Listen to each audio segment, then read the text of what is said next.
এই যুদ্ধের বাজারে যেখানে সারা পৃথিবীতে সবকিছুর দাম বাড়ছে, সেখানে আমাদের দেশেও জিনিসের দাম বাড়বে, সেটা স্বাভাবিক।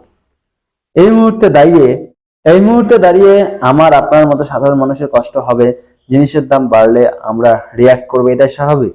যখন গ্যাসের দাম বাড়ছে তখন আমরা সকলে নিজের নিজের ভাষায় নিজের নিজের পদ্ধতিতে উদ্বেগ প্রকাশ করছি, প্রতিবাদ জানিয়েছি। কিন্তু আজ যখন সারা পৃথিবীতে কোথাও পেট্রোল ডিজেলের দাম বাড়বে, কোথাও পেট্রোল পাম্প পাহারা দিতে হচ্ছে, কোথাও আবার মাথাপিছু পেট্রোল ডিজেলের সাপ্তাহিক কোঠা বেঁধে দেওয়া হয়েছে, সেখানে আমাদের দেশের সাধারণ মানুষের ওপর যাতে এই মূল্যবৃদ্ধির বোঝাটা না চাপে, সেই জন্য ভারত সরকার পেট্রোল ডিজেলের ওপর থেকে এক্সাইজ ডিউটি বাবদ লিটার প্রতি 10 টাকা কমিয়েছে।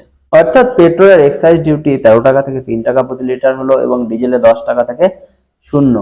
এর ফলে তেল কোম্পানিগুলোর খরচা বৃদ্ধির কারণে যে তেলের দাম বাড়ার কথা ছিল, সেটা আপাতত বাড়ছে না।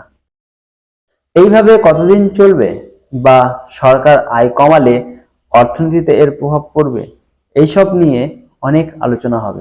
কিন্তু দাম বাড়ালে বলা হয় যে সরকার কেন ট্যাক্স কমাচ্ছে না। এখন যেখানে সরকার এক্সাইজ ডিউটি কমিয়েছে, সেখানে একটা ওয়েলকাম মুভ হিসেবে দেখা প্রয়োজন এবং এক্ষেত্রে বাহবা প্রাপ্য ভারত সরকারের।